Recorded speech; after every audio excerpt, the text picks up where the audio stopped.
Hello, everybody. I got a weird one for you today. So this is one that I've been trying to make work for a while. I don't think it ever will, but it is a ton of fun to play, let me tell you. And this list has been doing okay when I draw enough power. I've had a little bit of trouble with that tonight, but it's interesting. It's certainly fun.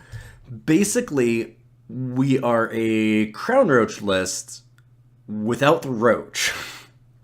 So instead of worrying about getting Clock Roaches off, the deck is really more focused on like Ephemeral Wisp and Xenon Cultist, as well as like Gorgon Fanatic slash Haunting Scream synergies. So you can like get a Gorgon Fanatic into your graveyard with Xenon Cultist, gets bigger, buy back Dawnwalkers once you Haunting Scream it, bing bang boom. Keep getting value over and over and over and crush people. You can just kind of keep stacking it again and again and again. Same with Piercing Grief. There's a few games I've been playing. I've been testing it out a little bit tonight where Piercing Grief got to like 11 power more and you're just smacking them over and over and over. So even as you're taking massive amounts of damage because your opponent's just hitting you through all your stupid little wimpy creatures like Temple Scribes and your Xenon Cultists that you do not want to block with because it's part of your big combo, you're just destroying them anyways because you gain so much life back from Piercing Grief. Is that going to work all the time? Probably not, but it's a lot of fun. The deck is really built then around, like, I could take out some Swear Vengeance, like the Dark, we'll kind of go through each individual card here. First of all, Dark Return, I think, have to have it as a 4 of if you're going to try this kind of list. I mean, at least probably 2 or 3. I don't think that you could ever cut it. I mean, it's so insane once you get Gorgon Fanatic into your graveyard off of a Haunting Scream. Like, if you can Gorgon into Haunting Scream and then have a Dark Return afterwards, the value train just never stops. You've got a charge flying Gorgon forever and ever that just keeps getting bigger because of Dark Return and Xenon Cultist, and you just always buy it back, and it just becomes really, really silly. It's essentially extra copies of Haunting Scream, but way cheaper, and one that also triggers the Crown of Possibilities, because Haunting Scream just puts it into play. Dark Return draws it, so you get extra abilities on it.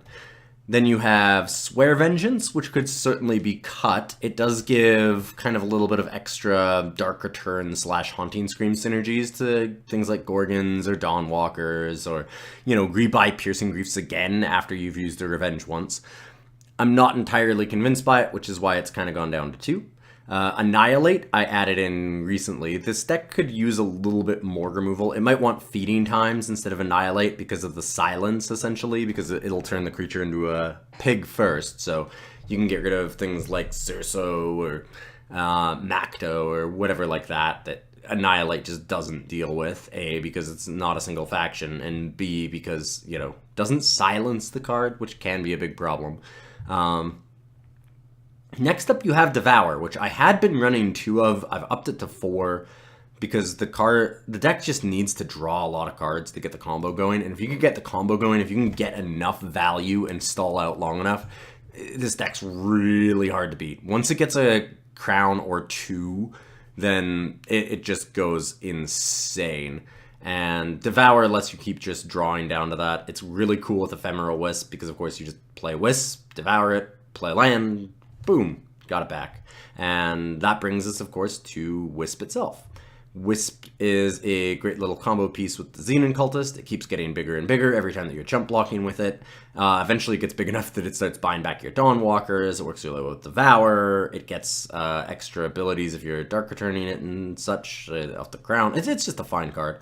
I mean, don't get me wrong. This whole deck is a total brew, probably not worth trying even, but if you are going to try it, Ephemeral Wisp is a pretty big piece for what I'm trying to do.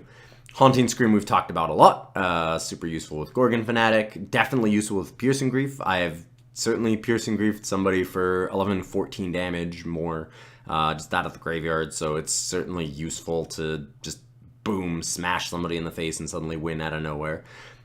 Temple Scribe is just, part of that card draw engine that we're talking about. We need to draw a lot of cards. So I've just put them in. I'm testing them out. I'm not entirely certain about them. They're good little fodder for Devour to keep drawing you cards. Chump block early, so I think that they're okay. They've been performing not amazing, but decent enough. Amber Acolyte, pretty self-explanatory. We do need to make sure that we get Primal for Crown of Possibilities.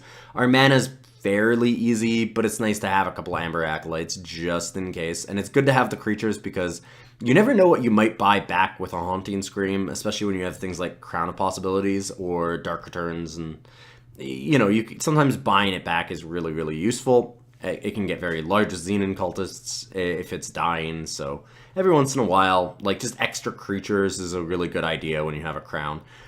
Obviously, 4 Crown, because another weird piece of kind of a combo. We've almost got 2 going. We've got the Ephemeral Wisp and Xenon Cultist and all of the revenge kind of mechanics, but then we also have Crown just for random funsies. They sort of work together, and they sort of don't. It's kind of a weird, 2 combo that sort of overlaps a Venn diagram.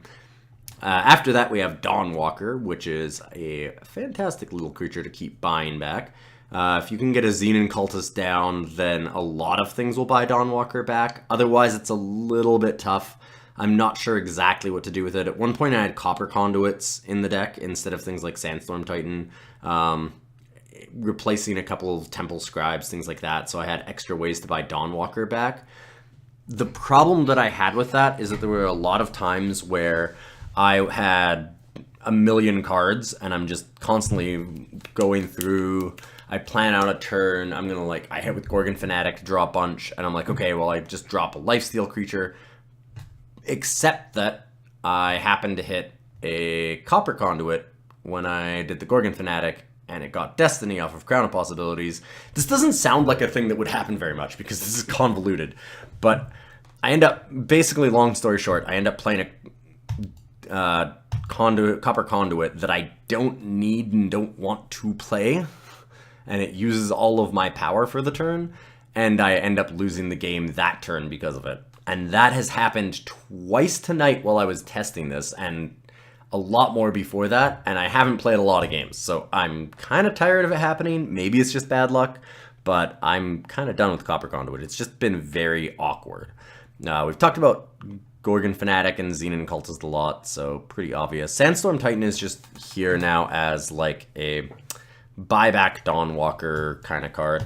I'm not sure if I like it or not. It will shut off Haunting Scream a bit for you, but it is a very powerful big nasty beater, so take it for what it's worth, I guess. It's pretty solid in a lot of cases. I mean, Sandstorm Titan is just kind of insane.